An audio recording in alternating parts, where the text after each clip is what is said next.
We're getting a little ahead of schedule right now. We haven't gotten our stuff in from inline tube yet, so you'll see some things on it as we're putting it together you think normally we would have in place. We just have to get this in and have to get the wheels on it, have to get it down for one reason. Larry, the upholstery guy, is coming out tomorrow to install the vinyl top, and he can't do it on the hoist. So that's why we're jumping the gun. Okay, I think around there we can go ahead and set right there. Nice. Gold, Jerry, gold. All right.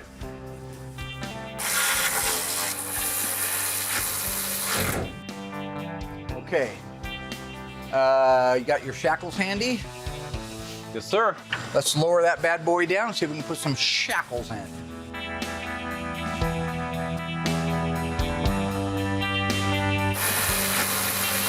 Move to the front, get the engine transmission loaded in the car. Let's get it on. All right.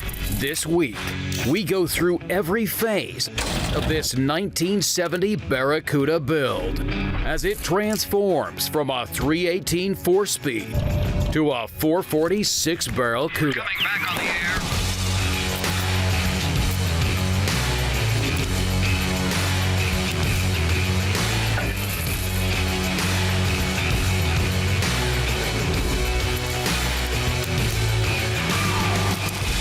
The unburied dead are coming back to life.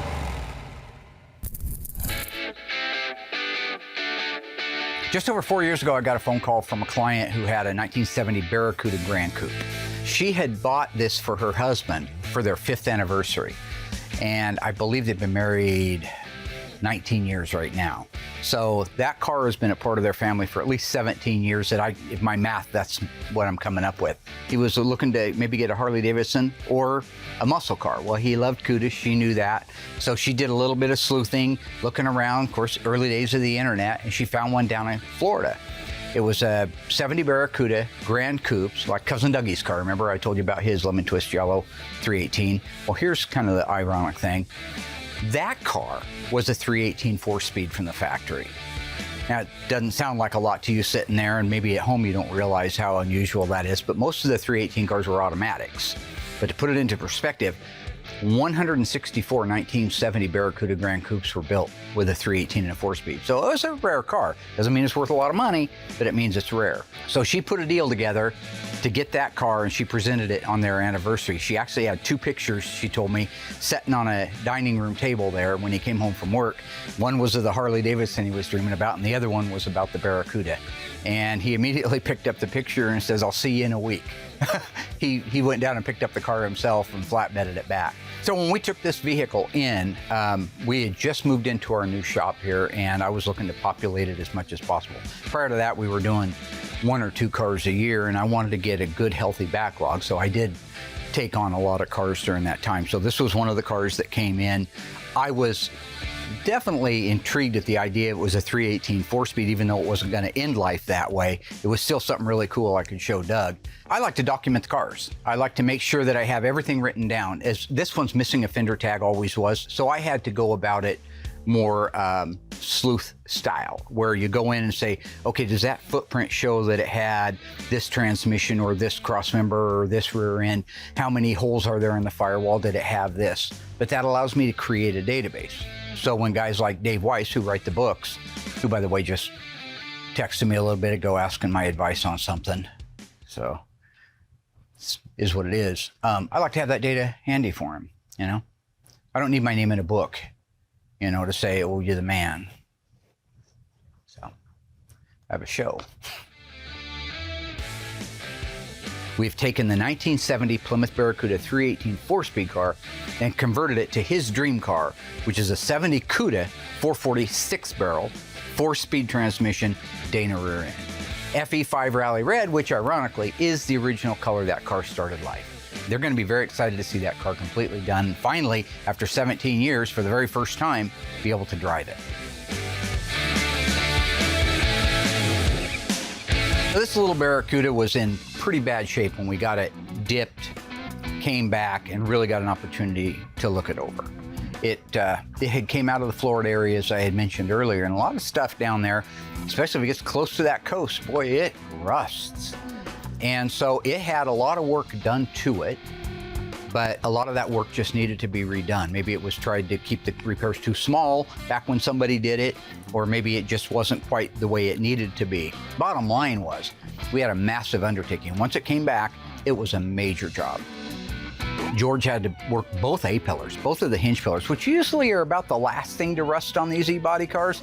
They were completely rotten, which tells you automatically that everything else pretty much from the roof down is rotten. So we ended up putting the main floor in it, the rear step wells, the under seat pan, all 4 frame rails, front frame rails, rear frame rails, both front aprons, the cowl, firewall, upper firewall, the roof skin. We were able to save a lot of the roof reinforcement, which is good because nobody makes it, but a lot of that was repairable. The inner and outer wheelhouses, quarter panels, trunk floor, the trunk floor extensions, the rear body panel, the Dutchman panel. I mean, really, literally, you could almost pull out an AMD catalog and go through it and say, here's all the pieces that we had to replace on it. But it's what we do. That's what happened on our Phantom Cuda. If you go back and you look at the guys that helped us out back at the installation center, they pretty much started the same way, where you just have like a section of the roof hanging in the air and maybe a pillar sticking up here and one there, and you build it out from there. That's what we do. So in that particular case, that car needed a lot of sheet metal on it, a lot of love to get it to a point where it could get moved over to the mudroom. But we have a good team of guys and they did a great job. Once we signed off on it, it was in a situation where it could go over there and start getting smoothed out. But that many panels being replaced on a car, you really have to take your time and QC everything. Everything can move. So you may have a quarter that's where it's supposed to be or it looks like it is, but make sure that the door goes up against it. Make sure that the new hinge pillar that they put in isn't a 1/4 inch forward or backwards, which is hard to make a mistake like that, but it can happen. But once I had an opportunity to go around the car and make sure, everything was where it was supposed to be, and I had good gaps and good lines on it, I could send it over to the mudroom. We were pretty far behind even at that point, so it didn't spend a lot of time in there. In fact, I think it went through it so fast we didn't even get footage of it going there. I think I snapped a few pictures about it. But with good new sheet metal like what we had, it was really easy to smooth out. And as soon as it was smoothed out, we could move it over to Will. Once he took over, then it really started becoming a car again. Once that red paint starts flying around, it becomes real.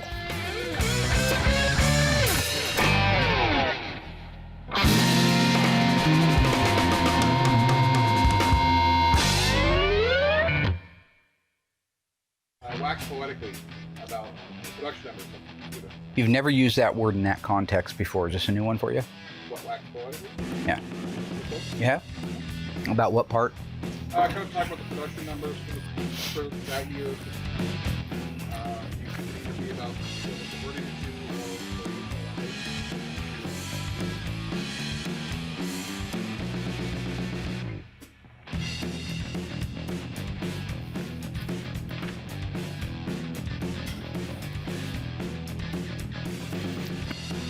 So if you want to jump into the nerd numbers on this particular car, it started life as a Grand Coupe. That's a BP. First 2 digits of the VIN is a BP. Then it is a 23G318. Okay, it's a 1970 model. This car with the factory manual 4-speed D21 transmission, they made 164 of these cars total. That's the total number they made of the Grand Coupe 318 4-speed. We converted it to look like a 70 Cuda 446 barrel 4-speed with a Dana track pack FE5 Rallye Red. Of the 446 barrel 4-speed 70 Cudas, they made 902. They actually made a lot more of those than they did what this car started life as, but it's also a lot more desirable. So that's kind of that reverse math that doesn't always make sense, but if you're familiar with the Mopars, you know how it can make sense.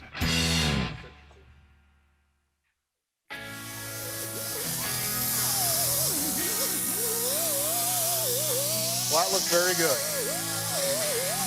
Is it coming off pretty easy? What's that? Is it coming off pretty easy? Yeah, a little bit. The pre-paint's, you know, I go back and forth with it. Sometimes I love it, sometimes I hate it. But ultimately, I love doing it because there is no shrink back, there is no swelling, there is no issues in the final paint. The car's covered, makes the final paint job go that much quicker. And if, you know, we're all human, so if you do make a mistake and you see something that you missed, you see it in the pre-paint. Fix it up a little bit, put it in the booth, and that final paint just comes out beautiful every time. We have a new guy that had just started. I took him, kind of showed him some of the issues that need to be addressed in the engine compartment, which basically stripping it down to bare metal was just the best way to start, and you can really see what you're working with. Now that the engine compartment's completely stripped, I can really go through, assess the metal, really look at all the little details, because it's a camera area, so you do see engine compartments, and you see about 50% of them. But it does look good. A couple things I'll take the new guy through, kind of show him what I want to do. We'll get those things addressed, and then move on to the next process. That all looks really good. So next, we'll level the car out, and then I'll have you start inside the cab. You don't have to strip it down to bare metal, but I'll get you a DA and kind of show you what the inside of this looks like. I like doing new colors. So this is the first time I've done a Rallye Red. It's a gorgeous, gorgeous color. It pops. This car is going to be stunning when it was done. When I came back, there was one that was already done by the former crew. It was just a gorgeous car all the way around. So it does make it more exciting when you're doing a fresh color that you have not done. And when you roll it over there with some of the other great colors we have in the assembly shop, this is really going to pop with the rest of them. So you don't need to strip this down like you did the engine compartment, but all these little grinder marks that he made, they need to be sanded back. So that way when the paint goes on top of it, it just looks cleaner. On the inside of these marks, super anal, that the inside looks just as good as the outside. And that's awesome. So we just got to spend the extra time doing it. I mean, it gets Dynamat over it, the carpet, you never see any of it, but he's still really, really picky about all of it looking just as good. In case somebody ever takes it apart, and they can look in there and say, holy crap, they actually do a lot of detail work in there. Yeah. So this is our DA. And you really can't mess this up. It's pretty self-explanatory. We do have some Bondo work to do, which I'll show you as we get further on in the process. But right now, it's just about getting all this sanded so the paint sticks and getting rid of all this crap here. Okay. So by taking the extra time to just address these little things, it makes it to where when we actually do the paint work on the jams, it looks just like the outside of the car. So it's just overall just a better quality for us. It gives us a better name, reputation, and the car just lasts that much better, and it just makes you more proud. Factory didn't do that, and a lot of resto shops don't do that now. But by painting every square inch, it'll never rust. These cars are covered top to bottom, so it's just the best and safest way to go.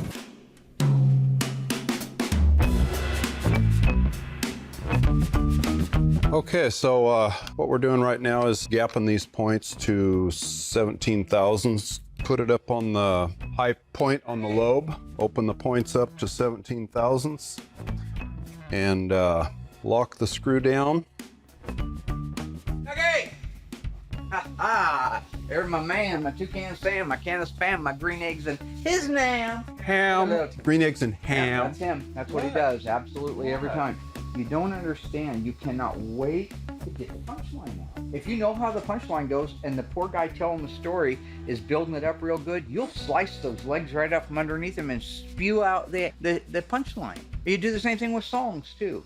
I'm just out here to ask you a simple question. Last night got down to 30-some degrees. That's cold. Shotgun mic on. Testing. 1, 2, 3. That's cold. Yeah, 32 degrees. We ought to check things like Christine and the Little Dead Wagon and the other customer cars that still have the numbers matching engines in them until they got sent to us. Make sure that they don't freeze. Like, do you have a way of checking the antifreeze? I have an antifreeze tester here somewhere. I doubt I could find it. Well, when you buy the next one, because I just have that coming, that I just go buy tools, this guys just lose them. Could you go outside and check all the cars that have engines in them? Make sure they're all prepared for the winter, long winter's nap? Yeah, 32 degrees. I think now's a good time to check I them. think it is too. It's what we call frost or freezing. Uh-huh. My windshield was iced over pretty hard this morning. Took me 15 minutes to get cleared off. It's over too this morning, and you know the first thing I thought? God, I wonder about all the cars at the shop. I wonder if they've been winterproof. Okay, I'll go check them, Mark. Thanks, Doug. You're welcome. You're the best. Anybody seen Crazy. What?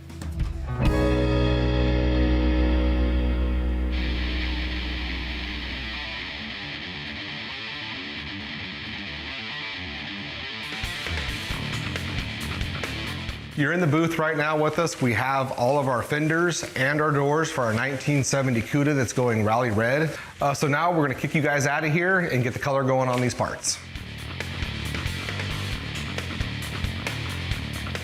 I need to come in here, seam seal just 2 of the seams that I had forgotten to do. Luckily, we caught that before we painted it. This just prevents seam sealing that. It's a pretty good sized seam that's right there. So by seam sealing it, it allows it not to, when it rains, water doesn't get down in your dash area or inside the floorboard. So they just kind of went through, brush it on there quick, all assembly line type stuff. Just get it done, nothing fancy. Paint won't stick to bare metal. So anything that's bare metal, you have to etch prime first. So you put that etch primer on there and it literally is just like it says, it does etch to the bare metal and then the paint will stick to the primer. And it's just a 2-to-1 mix. And then I'll usually do like a half a reducer just to thin it down just a little bit so it sprays better.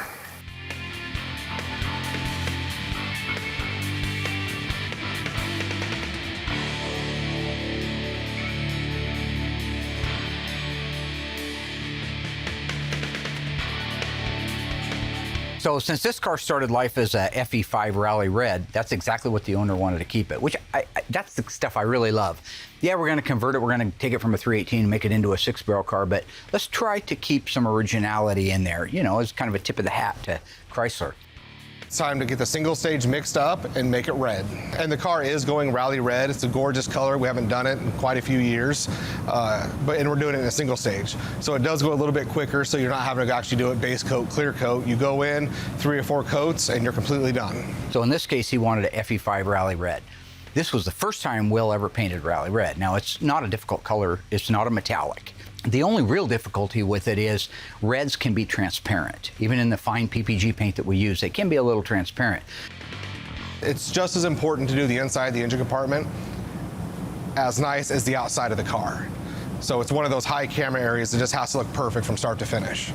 If it takes 5 coats to cover on a spray out card, it'll take 5 coats to cover on the door. The advantage to what we do by painting everything twice is the fact that that first 5 or 6 coats that you put on there, you look at it, it's beautiful, bring it out, let it cure, you long block it with 800, and then you walk around it again. It just guarantees a really perfect finish, and that's what we ended up with on that car.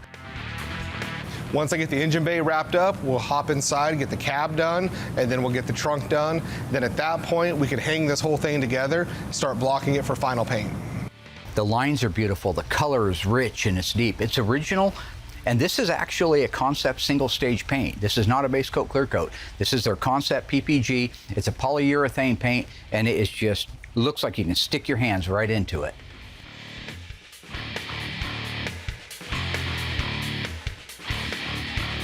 Got the engine compartment completely sprayed, that Rallye Red single stage covered pretty quick, looks gorgeous. So at that point, we'll let this just sit in the booth and do its thing and dry.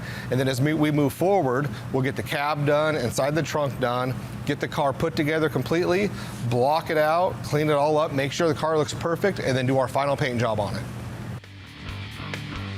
Go ahead and start screwing those in. And you can just tell the fender's gonna line up into place, beautiful. It's a 5-minute job, G. We should have this done 2 days ago, but you weren't here to film. And there's a lot of people at home that want to see you on TV. Because you remind the people of like a happy time in their life when like Lucky Charms came out. Yeah, you make people think of their childhood. And your little pot of gold. No pot of gold. Okay. I do not Those little gold remember. coins? No. I guess I'm just kind of getting old. No, you're a leprechaun. They don't age, remember? You're not getting old. You stay that age forever. Like, you'll look the same. Like for my grandkids, like their grandkids, they'll probably still be working here. Well, it doesn't mean I'm not going to get memory loss. No, you don't age. If you watch Leprechaun, they stay the same. Oh, okay. Yeah. It's like a vampire. Oh. Only red. Well, I don't know if I can honestly complain goodies. about that. So me and Will just got done hanging. It's Will and I. If you're going to talk, use proper English, dude. Me and Will and I. Haven't you already discussed that I'm a leprechaun? So the leprechaun over here cannot speak proper English. I'm sorry at home. But we just got done hanging the Cuda together back there. It was quite fun. I mean, it went together. There was some little quirks. We had to adjust some things. But I mean, I'm very happy we didn't scratch the paint. I can go over to him. He can finish up everything. And I don't see no major things holding us back. I don't see no major things. So the FE5 Rallye Red, you'll see that on quite a few muscle cars. It was popular, not necessarily as popular as the FC7, which is the plum crazy, or the Inviolet. That was the #1 color on all muscle cars for Chrysler in 1970. But I bet the FE5 Rallye Red or Bright Red in the Dodge lineup probably wasn't far behind it. And so when I look at that car, even though I love to give him crap and tell him I'm a better painter, he is a great painter now, despite how much I try to keep him down, hold him down, put him down, beat him down. That's my job. That's what I do. You remember at the end of 48 Hours, the original one, Nick Nolte kind of leans over and says, yeah, all that. And he says a bunch of stuff to him, that just keeping you down, doing my job. That's all I was doing. It's my job. Nick Nolte. I can't use the same words he did. They were very ugly words.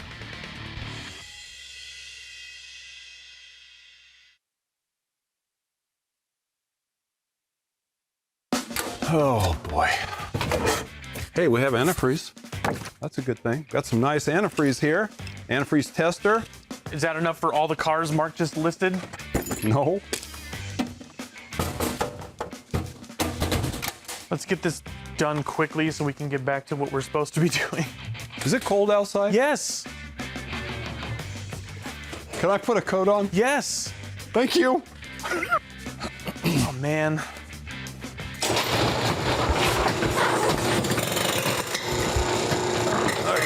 Here's how we put our coat on. There we go. I'm going in. Going in cold.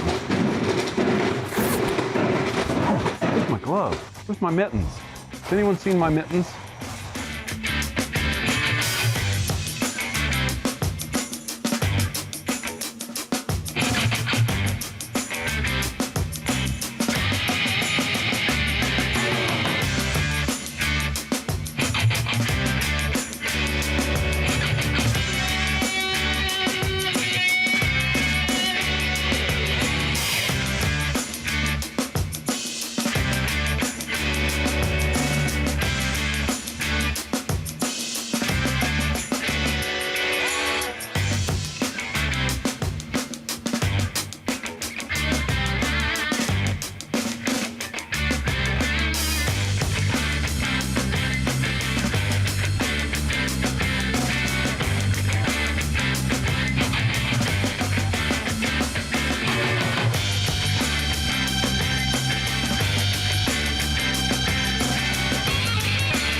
The cut and buff is all complete on our 1970 Rallye Red Cuda.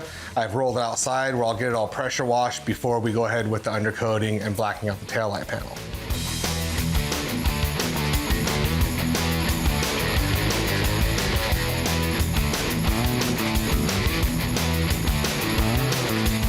This color looks good on probably every car. You want it in the second stall here? Yeah, that works. All right, you're clear? Okay.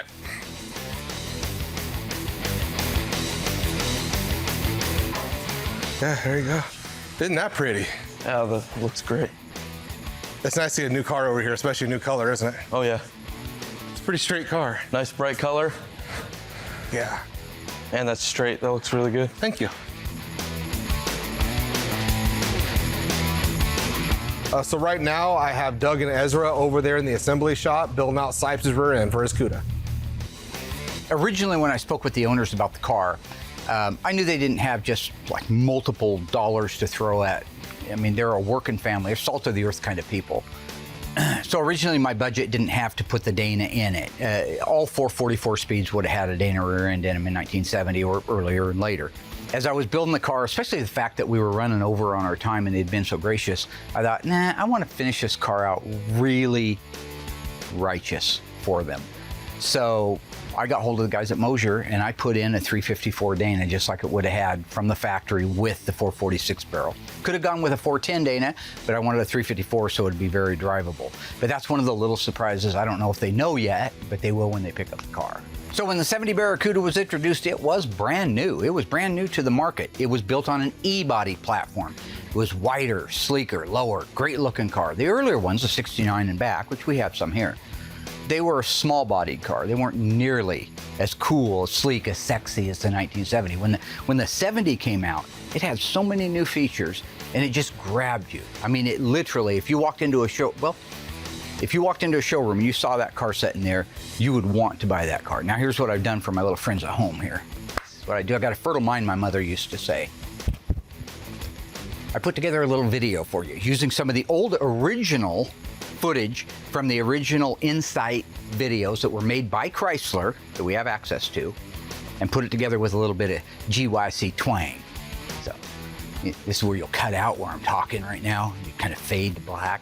and then slip the J, and then bring in the video. So, and don't leave all that in there, obviously. New, now, Barracuda. Here's what it's all about. This power hood with simulated air scoops and functional hood locking pins is standard on Cuda except for the Hemi Cuda. The all-new shaker hood for Hemi Cuda is the last word in performance hoods. Also optional with 340 and 446 barrel. The air cleaner actually shakes in the hood opening at idle. The shaker hood fresh air induction system delivers maximum performance. Heavy-duty suspension that has a front anti-sway bar, heavy-duty torsion bars, heavy-duty shocks, heavy-duty rear leaf springs, 11-inch brakes, and F70 by 14-inch white-lettered tires. Solid, combined with a new wide stance, makes Cuda hang on the road like mother love. What else makes up Cuda? 9,000 candle power road lamps, standard hood lock pins, rib design sill molding, black rear deck panel, and chrome exhaust tips. All standard. Standard on all Barracudas. The new fully synchronized 3-speed manual transmission with floor-mounted shift. 4-speed manual and torque flight are optional. Console mounted with a slapstick gate, the automatic shifter that makes speed shifts a slap. Now the story on some of the other great features of all Barracuda models. Every inch of sheet metal is new. The grille and front end treatment is distinctive and original. New sharply raked windshield features, concealed wipers, ventless side glass enhances the appearance and improves driver's visibility.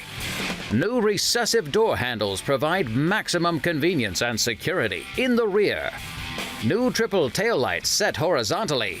And red bumpers, a new option. Tough plastic covered and painted to match the body. 2 bumper packages are offered. A offers the front bumper in 9 body colors and twin racing mirrors in 5 body colors and chrome. B offers red bumpers front and rear and twin red racing mirrors and 5 exciting new performance colors. Limelight, Vitamin C, Lemon Twist, In Violet, and Tour Red are another way our owners can personalize their Barracuda. Another Barracuda feature is the curbside rear deck lock. Now you can open the trunk from the sidewalk. 3 great series, 6 fabulous models, 9 spectacular engines, 3 transmissions plus slapstick with console. The car that's calling all America with this invitation. Let me show you what driving is all about.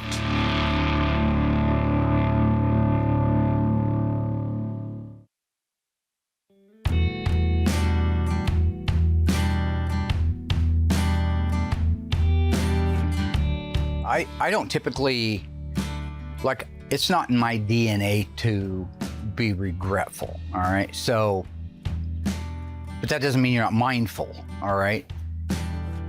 I guess what I'm saying is, when I took that car on, number one is I didn't have the opportunity to see everything. I wish I could have seen everything.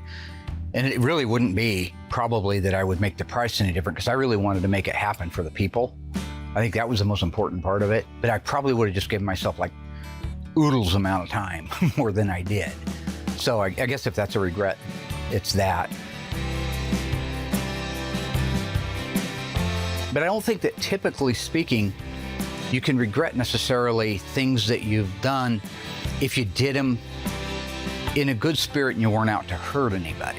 Okay, so people do things that are bad and they should regret them. And if they don't, they're sociopaths. Ted Bundy is a guy, sociopath. Our camera guy is sociopath. But for me, my biggest thing is I have a big heart. And so when I make a mistake, like in this case, and underestimate the time by a couple of years, and we have some out there like that, then I feel like, I didn't fulfill my obligation as the dream maker. Because the dream maker, he got to make everybody's dream come true and everybody happy. But people tend to get less happy when it takes too long to do their cars. If I look back and I'm reflective about it, I think, okay, one is, and now today when we take a car on, I'm much more liberal with the times and say, I cannot control so many things. There's so many parts on a car that I don't have the opportunity or the insight or the knowledge, and I haven't been down that road to find out what all I'm going to be missing. I just have to say, we're going to be prudent. We're going to work on it on a steady basis. At the end of the day, you're going to have a beautiful car, but what I can't do is paint myself into a corner about time. So looking back, I just wish I would have had the knowledge, and we do that in life anyway. That's hindsight's 20/20.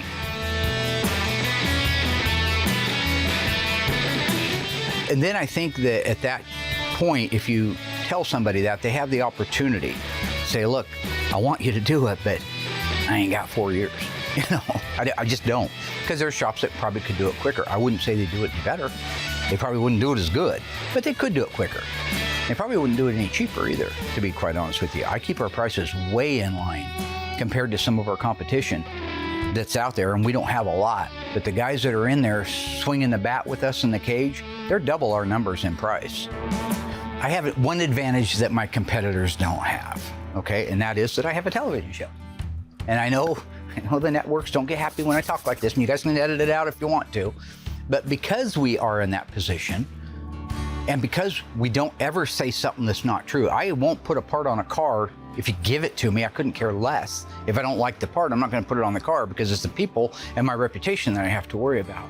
But people do want to work with you, and they are more amicable, and you can find yourself getting a better discount than the guy down the road. One is we do a lot of cars and a lot of parts, so we should get a good discount.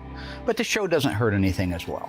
And so at the end of the day, I could put all those savings in my little jeans and build a big house on the hill and drive around in a fancy car, but I don't. I put it all back into the business, and my focus for my business is to get the cars done to the best of my ability while I have time to do it in my life. And I'll never regret that. If you want to know if I got any regrets? Sure, but that's not one of them. So really for me, yeah, I like to reflect. I like to try to learn from my mistakes and move forward. One thing that helps me move forward is when a beautiful car is coming out. This is a beautiful car. This car was in dire straits. It was done. Every piece of sheet metal, bar maybe 8 or 9, was replaced on the car. And now here it is, a beautiful replica of an original V code, one of 902 446 barrel 4-speed cars. I mean, this is truly the moment that's the best for me. This is the one that pays off the best. Doesn't matter if you made money, doesn't matter if you lost money. It matters that you took too long, but at the same time, those feelings go away really quick when you're sitting behind one of the best restored cars in the world. Putting the assembly line markings on it, checking out all the final gaps on it, running the engine, making sure that everything works right, road testing it, going out, those feelings that you are just now rebooting this car's life for hopefully another 50 years. So that's about the most rewarding feeling a person can have. And for me, somebody who's a car guy and who loves the brand, the only Mopar brand advocate, I didn't know if the new viewers knew that or not, but they know. Okay, well, just a couple years ago at SEMA I was presenting, so. It's not important that you leave that in there, but point is I'm the brand ambassador. So, what was your question?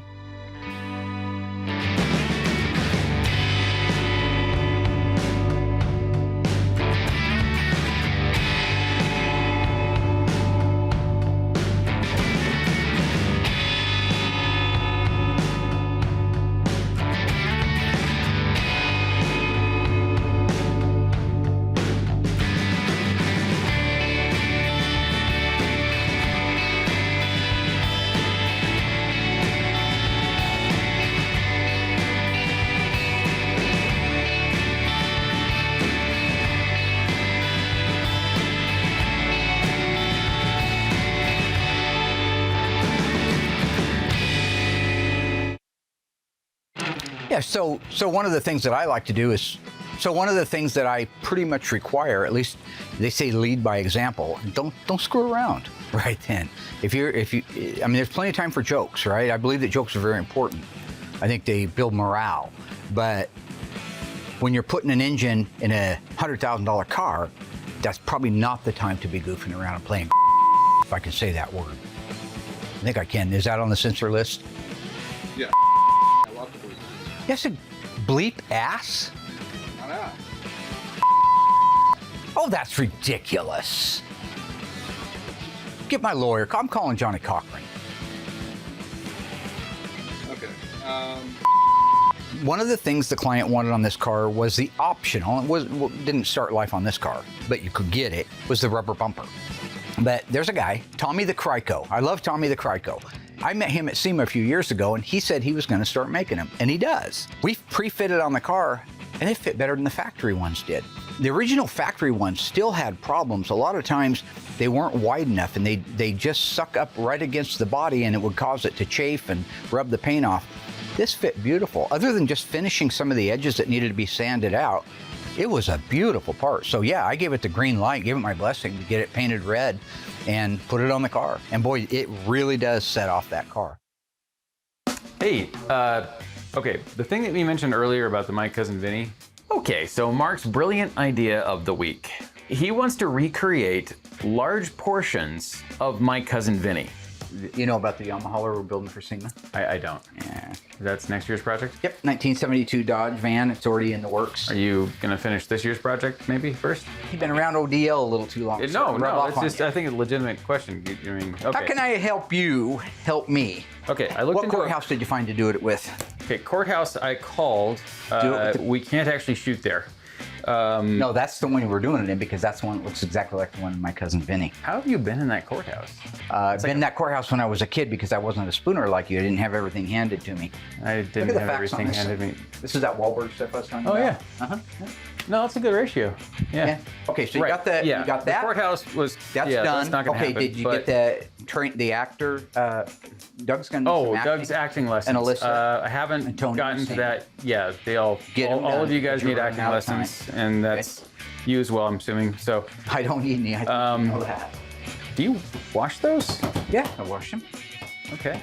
Okay, why don't you not worry about that and worry a lot more about back to the My list. Cousin Okay, Vinny. so the period clothing's a little weird because that's Marissa like 1992, you know, and I don't know about that, but it sounds to me like you're doing an awful lot of pushing back. Well, no, I'm just saying that over the years we've all encountered a lot of different ways that Mark tries to end an argument or a discussion and sort of get the last word in. His go-to things are insults, but he's the director. So I don't care. He's not directing this. Talking over you. I thought you wanted to direct. I'm directing this. Movie quotes. You're okay, so like Stallone directs all of his direct fights. It and starring. Are you? Today was the trump card. He just started taking off his pants. There goes the button. No, I got other things. Here goes to do. the zipper. I know I got to deliver an episode. I'm going. But I just wanted to let you know. They can blur it.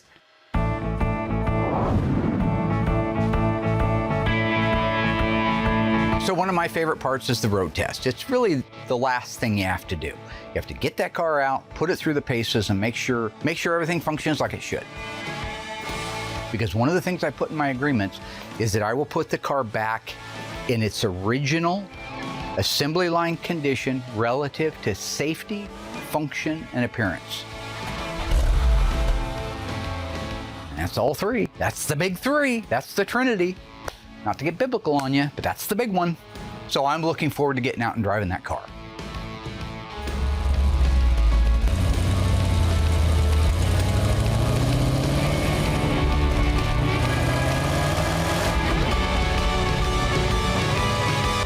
So we're just taking the Cuda out on our maiden voyage. We just finished all of the undercarriage markings and installation of the decals. So this is the first time we get to get out on the road. So far, so good. We just left the shop.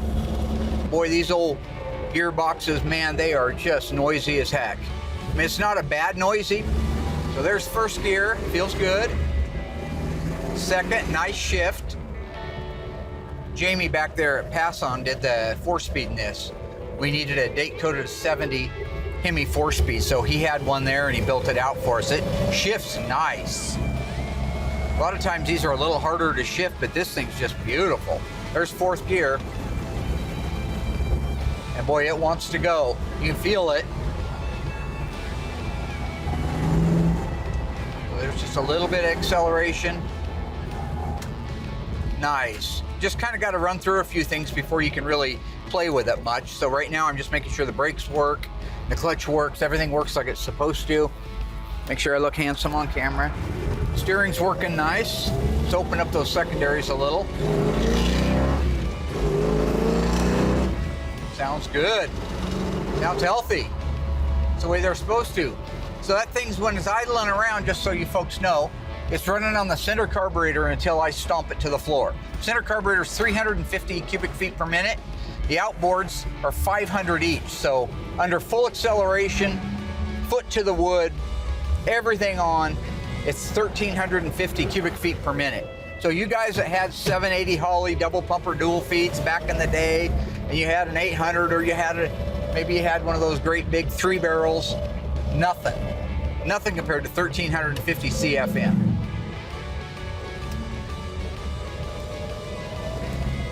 Feels good, holds the road well. Got a little bit of a pull to the left. I'm gonna have to do something about that. If it was pulling to the right, I'd say it's the crown in the road, but if it's pulling to the left, probably out of alignment just a little bit.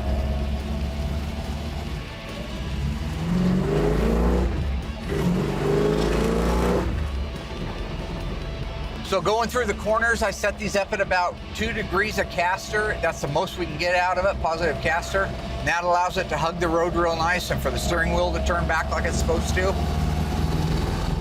All the gauges are working. We have fuel, temperature, oil pressure. Amp gauge is working, it's charging. Tachometer's working great. Speedometer's working. Even our digital clock's working great. This is the dash that we sent out to Instrument Specialties. They did a nice job on it. One of the things I like about their work is they're not just throwing decals on gauges and saying, oh, it's restored like some butchers do. They're actually redoing all of it. They're redoing the lettering, they're redoing the gauges, they're calibrating everything so that it works correctly. Just a really nice, tight feel.